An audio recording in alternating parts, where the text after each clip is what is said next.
Hi, Misha here, and I'm actually getting the urge to do a full MiG collection video sometime soon. Let me know if you'd like to see that, because it's going to be a lot of effort, and at least probably one bent or broken Pytot tube in the interim. These things are hard to move around sometimes, especially when you're blind. Anyway, we have a new hobby master. In the recent past, we looked at the first release in the MiG-31 Foxhound line. This is a 1/72 scale diecast, and this is the K variant, which carries a cruise missile. It is basically an attack only. But that wasn't what the aircraft was meant for, at least not initially in the 1970s. So our second release that just came in a couple of days ago for me, we have the MiG-31, and Hobby Master calls this a B and says it's an early version. Maybe. The next release, 03 in the series, they're calling a BM, which is supposedly from 2022 for, the Ukraine war. So, yeah, we'll get into that, the differences between B, BM, BSM, and all the variants that actually never really were built. But of course, the MiG-31 Foxhound is an evolution, a development based on the MiG-25 Foxbat. Now, when I did my first video, I didn't have time to get my Foxbats down, but I did today. Although we're going to breeze through them pretty quickly because I want to focus on the MiG-31B, which is the Interceptor variant. Again, the K is the attack variant. So as I said, Hobby Master, 1/72 scale diecast, typical features: gear up and down, removable ordnance, pilots in and out, canopies open close, and these actually have new stands. So there's good and bad. If the stands hold up, which to be fair, this one has for months on the shelf, so okay. But it is a very heavy model. It's over 12 inches long and nearly 8 inches wide. And I haven't weighed it, but it's over a pound for sure, because it's mostly die-cast metal.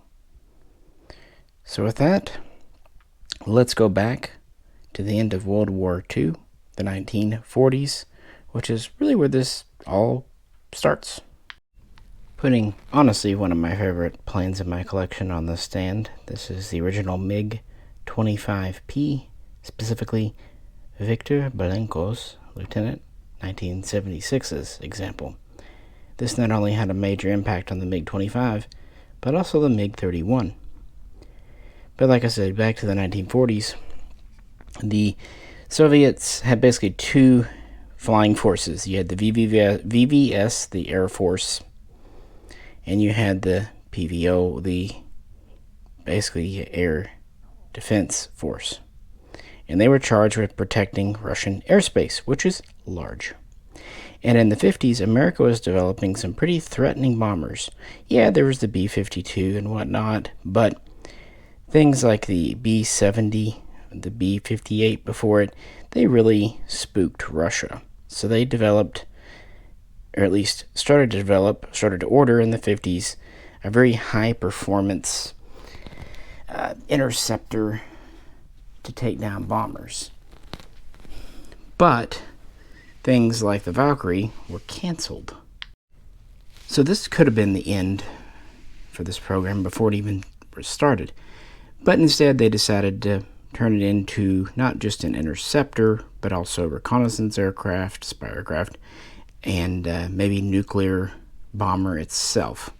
So Sukhoi and MiG started making competing designs around 1959. It was a slow progress. The prototype was initialized in 1962, and the earliest prototypes, not even really MiG-25s, they were very different, flew in 1964. First the reconnaissance version, and then later that year the interceptor version. The difference basically being, radar capabilities.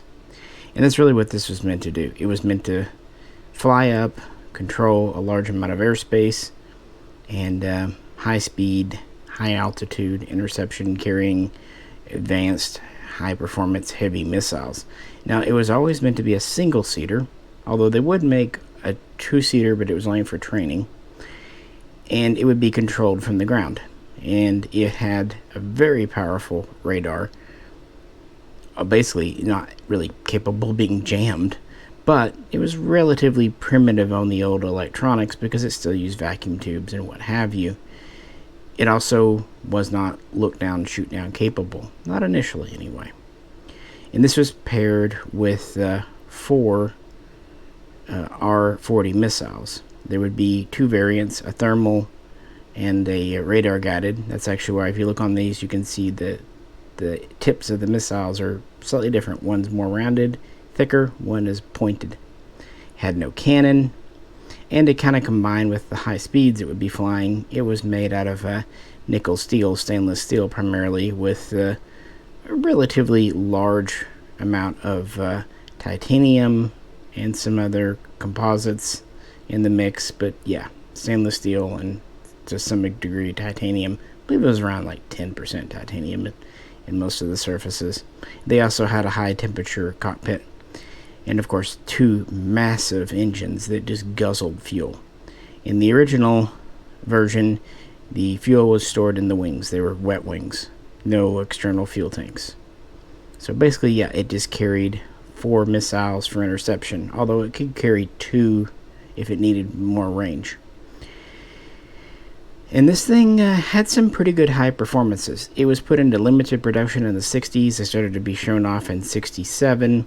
The reconnaissance version would go into VVS service in 1969, 1970, followed a couple of years later by the MiG-25P here, the Interceptor version in the PVO, around 1971-72. And we won't really get into the service history, but, the West was afraid. And can't really blame them. They didn't know, and it was a interesting looking aircraft at the time. It could get to a very high altitude. In fact, it set several records in the 70s. Under full combat load, so 4 missiles, it was bumping nearly 70,000 feet. With 2 missiles, so reduced combat load, nearly 80,000, and test versions could get well over 100,000 feet. In fact, it was the first aircraft under its own power to cross 115,000. And eventually, the variant that would lead to the 31 would set a record in 1977 for 123,000 feet. It was also very fast at high altitude. It could get up to Mach 3.2, but this was very dangerous for the engines. They would burn out, essentially. So really, Mach 2.8 was about its maximum safe speed. And again, it's hauling a massive, powerful radar. So, you would think all's well, right? This aircraft is a really good interceptor, helps Russia control its airspace, and originally they were not going to share these with the world, especially the radar variant, the 25P. That was until Lieutenant Blanco here came along September 6, 1976. He landed his aircraft in Japan, and the West got a look at it. They would actually return it eventually, but then they realized that it had several shortcomings. And so while they still respected it, it was no longer as threatening. Plus, Western technology was really getting ahead in radar, and now they knew the benefits and limitations of the radar in the original 25P. So that forced them late that year to order an updated version, which would become known as the MiG-25PD, to be developed, and then it would enter into service just a couple of years later, really as quick as they could, because this one was really no longer useful. It's also thanks to Blanco that they started selling these or giving these to friendly nations because it was no longer top secret. And here we have the MiG-25PD on the stand. I actually put it on one of the weighted caliber wings stands. I've been wanting to do that so I could actually mount it with the giant fuel tank. That's what was one of the updates. Like I said, it was a wet wing, but it was also a gas guzzler. And these would actually end up with somewhat uprated engines too, so they put a fuel tank in the center. It is truly huge. They would also, of course, give it an improved radar that did have look down, shoot down capability, although it was first generation. You could tell some limitations, but certainly an improvement. It also had better tracking range and abilities compared to the previous version.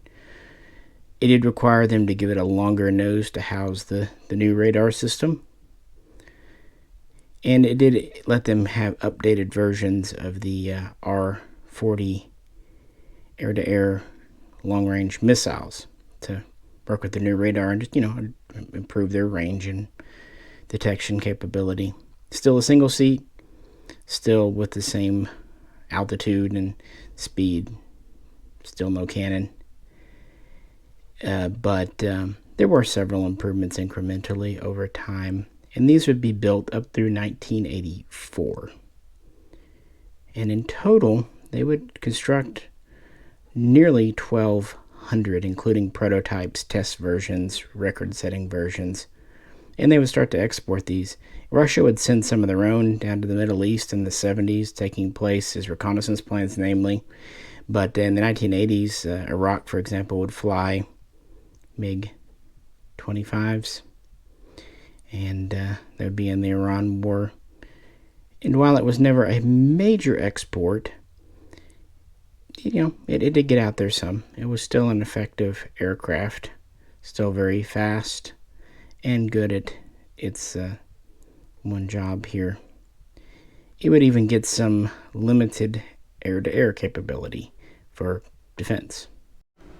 As the MiG-25 PD started to be used more as a fighter interceptor rather than a bomber interceptor, sometimes the outboard hardpoints, pylons, would get air-to-air short or medium-range missiles.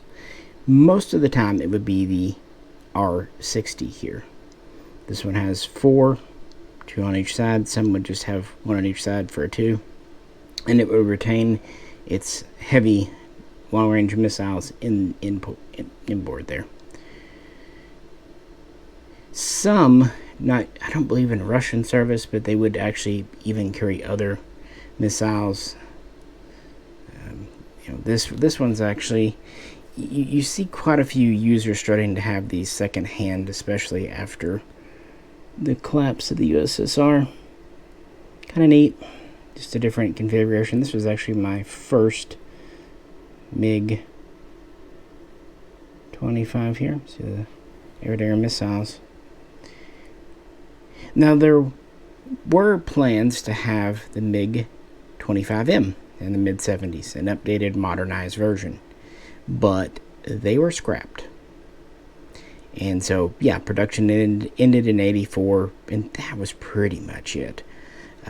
Several would leave Russia to former nations of the USSR, and the Russian Air Forces would officially retire theirs in 2013, putting them into storage for, reserve emergency use. But they were out.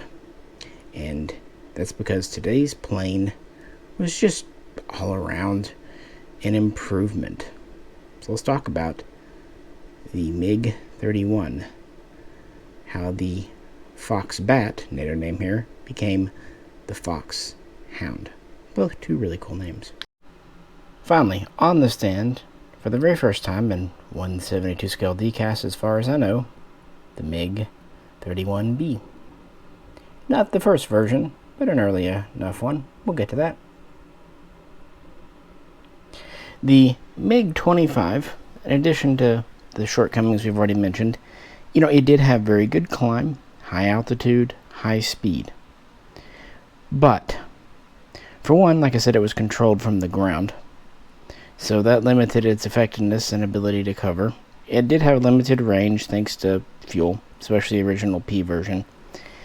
But also, it had very limited maneuverability at intercept altitudes. It had the whole engines going too fast problem. But really where it suffered low altitudes, it really wasn't great. It couldn't turn and maneuver very well, And in fact, it wasn't even capable of going supersonic. It was a subsonic or at least transonic aircraft at lower altitudes.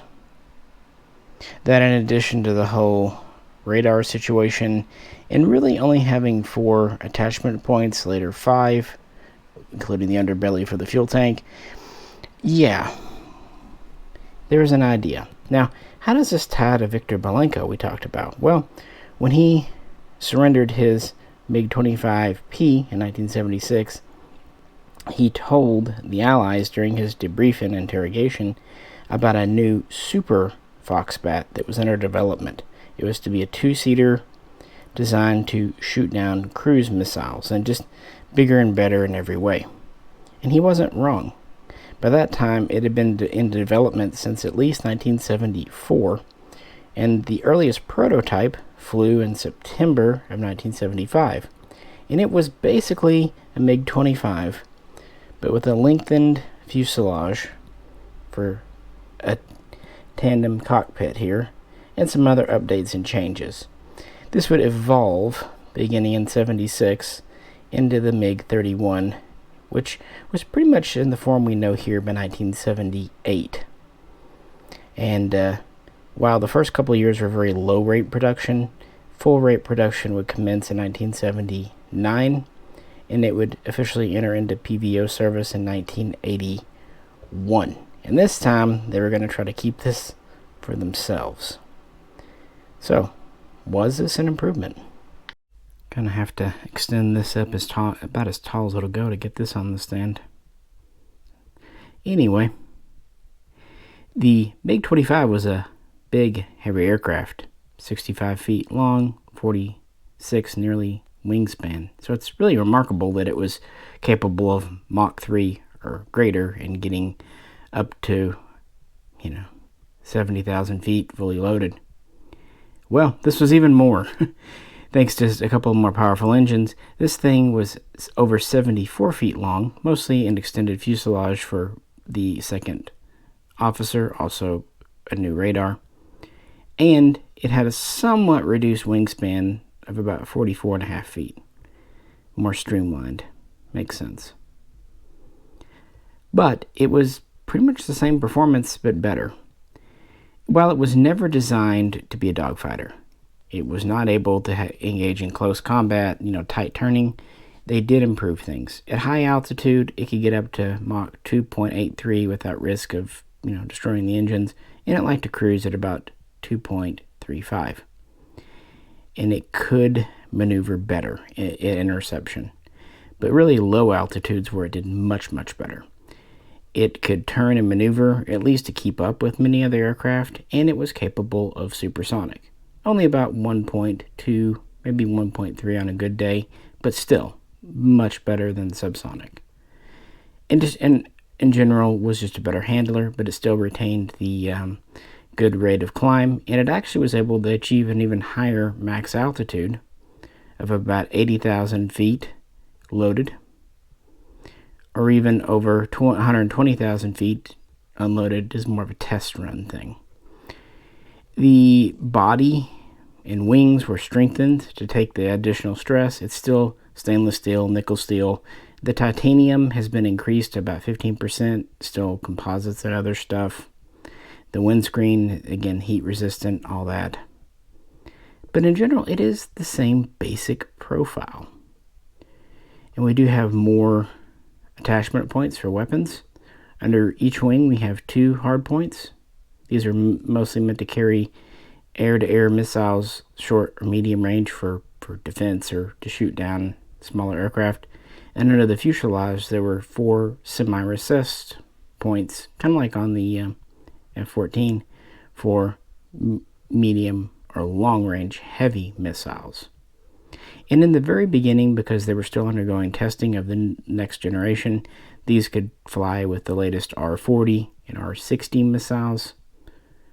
But by the mid-80s, they were getting their own new missiles with better detection, better range to work with, a better radar. The Foxhound had a true look-up, look-down, and shoot-down capable radar system. In fact, it was the first production combat aircraft to have a passive electronic array system.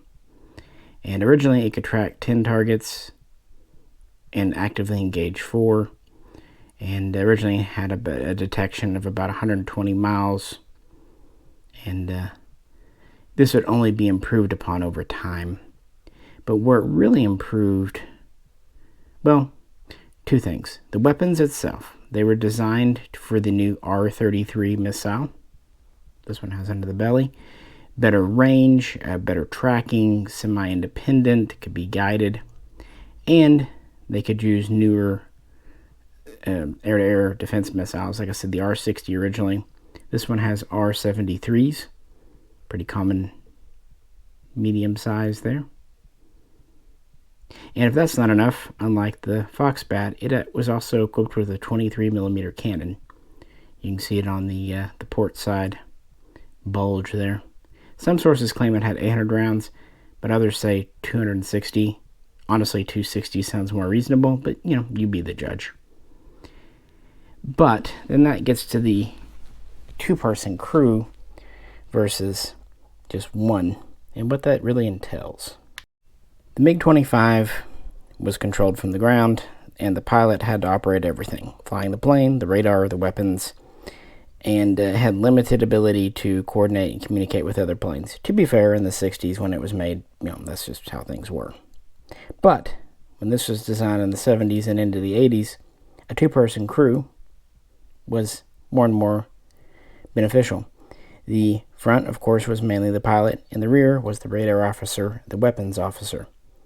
He had a data link to the ground, but he also had a data link to other aircraft. These were designed to operate in a group of 4, and when you had 4 MiG-31s working together, they could coordinate and really lock down 500-600 miles of airspace at a time, which was good because Russia's big. And these were designed really to be true interceptors, whereas the Foxbat was kind of a mix. Primarily, like Belenko said, to intercept cruise missiles, but also craft carrying the cruise missiles, B-52s, B-1B Lancers, etc. So, yeah, they would also eventually start chasing SR-71s. The MiG-25 would too, over Sweden. But they would also have secondary roles, whereas the 25 had the reconnaissance version. This had a bomber escort secondary role, as well as kind of a defense role, because it is carrying 4 missiles for that. So it was multiple uses, especially in the north of Russia, covering a lot of area. And they wanted it to have twice the range or twice the endurance of the 25. Stay aloft and do that. So the coordination with other MiG-31s was great, but in addition to that, they could coordinate with other aircraft, like, say, MiG-23, MiG-29, Su-27, who had less advanced radar systems, and feed them targeting data. So they could actually not only work as a group but themselves, but in a group with other aircraft, kind of making these a bit of an aerial electronics type plane. Very interesting, and again with a much more advanced radar system and more advanced missiles. So, how'd this all work out? Russia would build a total of 519 MiG-31s, so far fewer than the 25. But they didn't need that many. The first run would be the biggest. Between really the beginning, or if you want to say the start of full rate production in the 70s, up through 1988, they would build 349 of the original MiG-31. Some people call this the A. NATO sometimes calls it the Foxhound A. That was the big major run. But in 1989, running through 1991, there would be a run of 101 aircraft that were more specialized. These were known as the MiG-31DZ, and this was the second run. And then the third and final run would be the MiG-31B. These were built between 1990 and 1994. A little bit slower rate because, well, the ending of the USSR, and there would only be 69 in this batch. And actually, of the 69, 50 would go to Kazakhstan, to their Air Force, as part of the disillusionment of the USSR. And as a direct result, Russia would upgrade 40 of the original MiG-31 batch to MiG-31B standard to kind of replace them. And there'd be a lot of replacements and stuff and start and stops. There had been efforts to even make a MiG-31M in the mid-80s, even a prototype made, but because of the end of the nation again, they went nowhere. So we don't really care about that. And I'm not going to get into every tiny variant because most of them, like the MiG-31E, the export model, well, that was on paper, was never actually built. So we're just going to talk about the ones that were built and served. And honestly, these really only served in two militaries of note: Russia and Kazakhstan. Although, to be fair, in Russia, they served both the PVO, later the Airspace Services, the VKS, and also the Russian Navy. Such a neat plane. Really do like the missiles underneath. Like I said, the original R-60 would give way to the R-73, an improved version missile used on a lot of planes. And the original R-33 would give way to the R-33E. There would also be a nuclear-tipped version known as the R-33S. I've noticed Hobbymaster doesn't like giving nukes to their planes, though, so I'm sure that's not what we have here. I'm really glad they did the 31B, because this is the primary version. The K is cool, but this is like the Foxhound. Alright, let's talk variants briefly. Like I said, the original MiG-31 was the primary production variant, and then there was the MiG-31DZ. 100 of those were built, and it was kind of a transitional and test bed. For example, they tested out a new aerial refueling probe system on it, and some other ordnance systems. There were some experimental models like the anti-satellite version that they made a couple of for funsies, I guess. And it was considered an all-weather, all-altitude interceptor. But that would quickly give way to the MiG-31B here as the final run.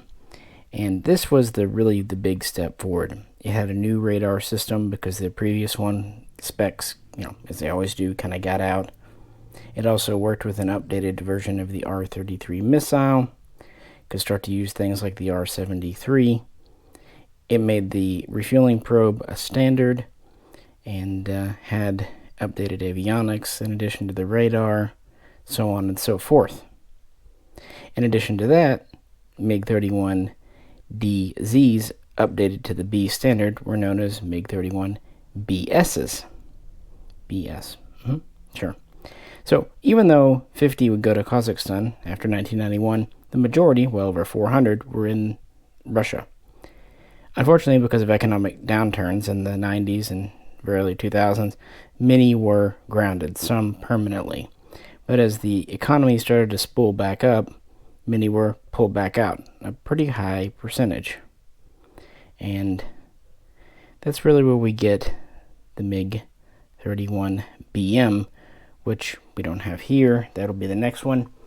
These would undergo state testing between 2006 and 2008, like a lot of the other modernizations, and would have updated weapons carriage and a new digital computer system, and just, things you would expect, not to mention just refurbishment, more flight hours, so on and so forth.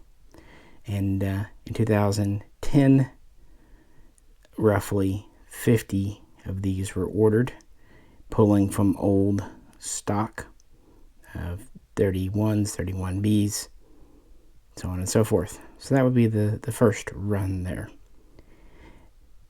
In 2011, a new missile was first tested, the R-37, eventually the R-37M, and it would be accepted and be in service by 2018.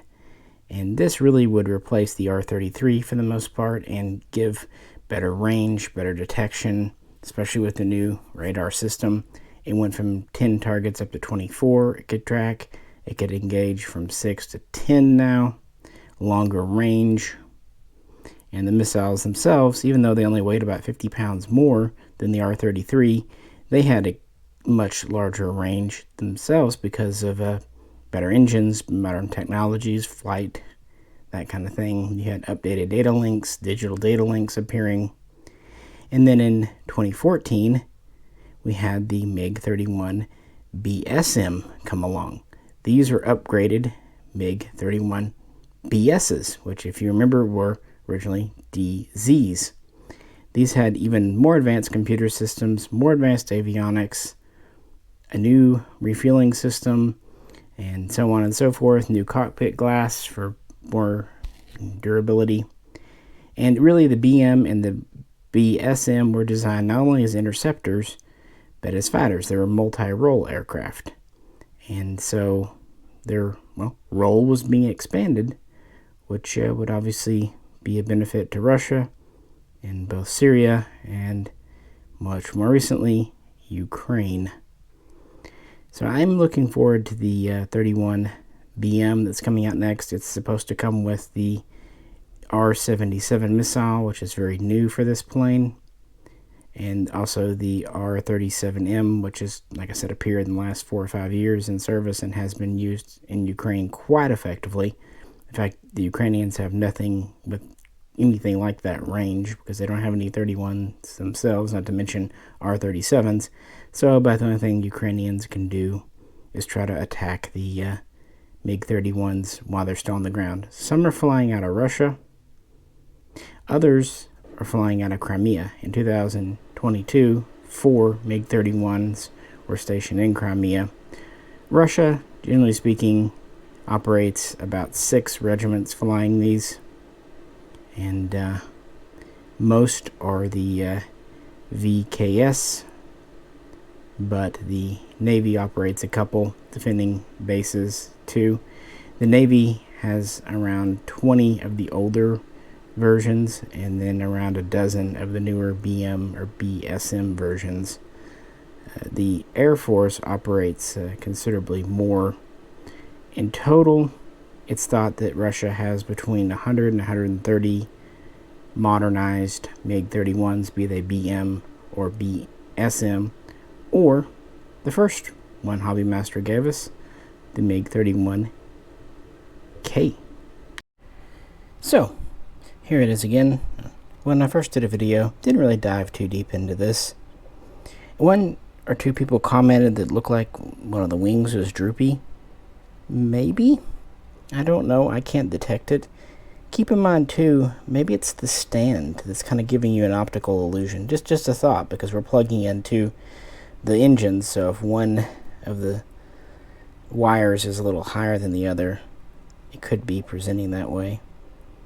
And as I commented there, even if it is, frankly, this was their first release, and this is a mass-produced thing. It could happen. I'm fine with it. These are, models made by humans to be representative pieces in 1/72 scale. I mean, you're shrinking a 74-foot plane down to 12 inches, so, oh well. I mean, we'd all like perfection, but let's be real. The MiG-31K.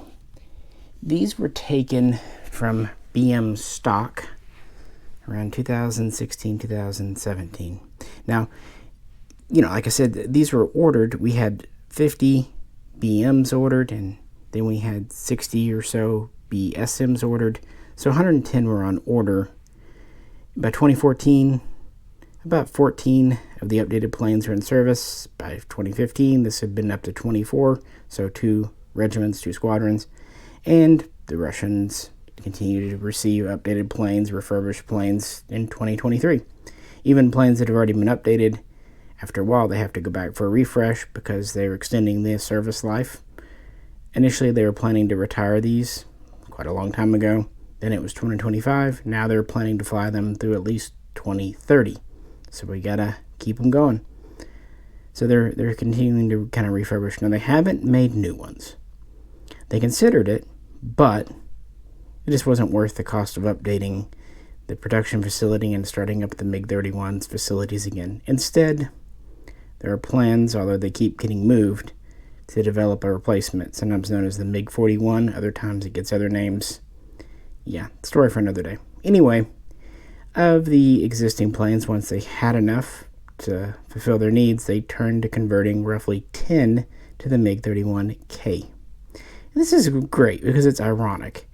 It's a cruise missile carrier. A plane originally designed to shoot down cruise missiles now has a variant that carries one. In fact, that's all it can do. Its air-to-air missile launch capabilities were removed. Its cannon was removed. This is a strike and attack aircraft with one round. It's just a hell of a round. It has a range of 1,200 miles or more. It's capable of Mach 10, and these have been fired in large numbers at Ukraine.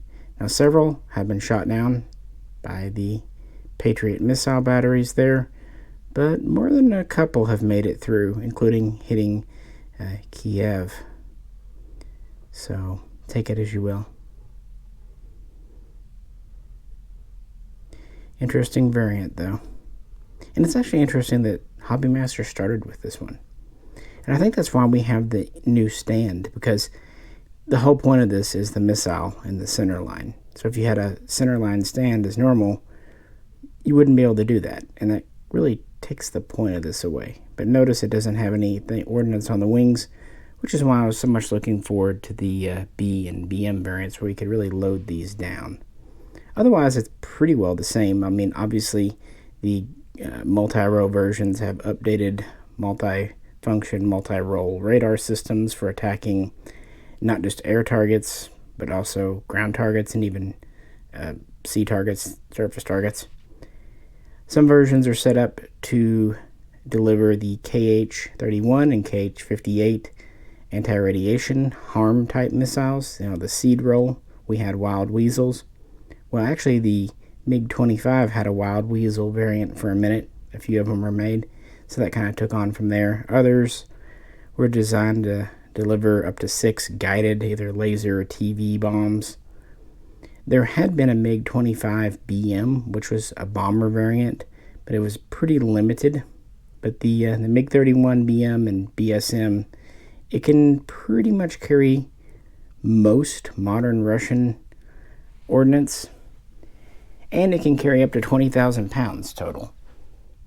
I mean, it has an all-up weight of our 46,000. So, yeah, big plane, and will be in service for at least another decade within Russia.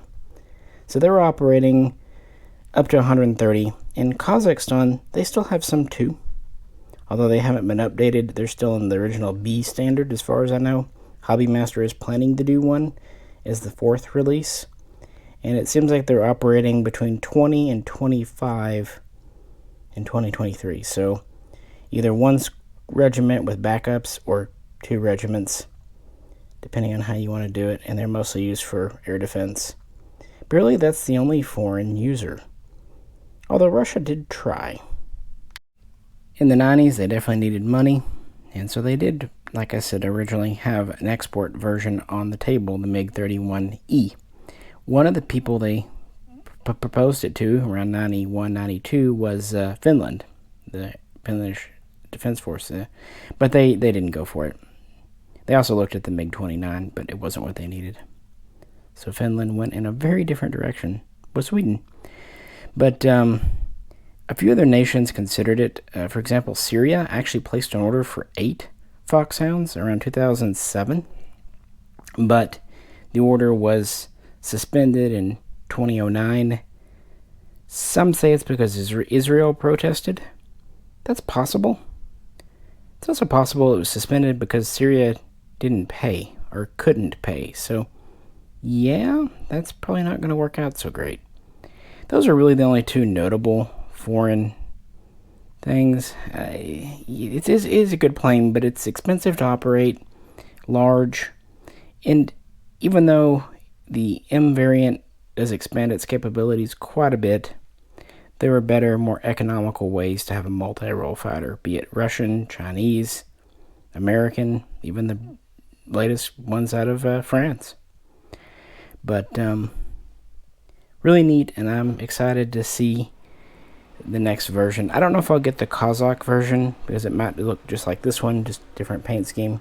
But I definitely plan on getting the BM version. A seed version would also be pretty nifty. So what do you think? Again, the wings don't really bug me on the original, and again with the new one, I'm not feeling any differences. Maybe you're seeing it different. I don't know. And if not that, well, the original MiG-25s are still cool beans, in my opinion. And also thank God for cowbell wings doing those weighted stands, because the original unweighted ones were a death trap for your planes. Even now with the weights, it's a little iffy. Make sure you get the balance right, but it's pretty good once it does. Haven't really given you an aircraft video in a while, and I actually intended on doing this one yesterday, but I just got too busy with work. So that's why you're getting a pretty long one today. And I'm sure I'll do an update to it when the next model comes out. And I might even do a kind of a MiG roundup, going from the 15 all the way to the most recent ones. Maybe, if there's time. It's a lot of work goes into these videos. The figure videos, like the NECA and the Black Series, are a lot easier to do. And a lot less chance of breaking something. So, yeah, there it is. But anyway, appreciate you hanging out with me, talking planes, talking military history, and feel free to post any comments and suggestions below. And if you haven't, check out the backlog on this channel. I've done quite a few aircraft videos in the past. This is Misha, and we'll catch you very soon next time.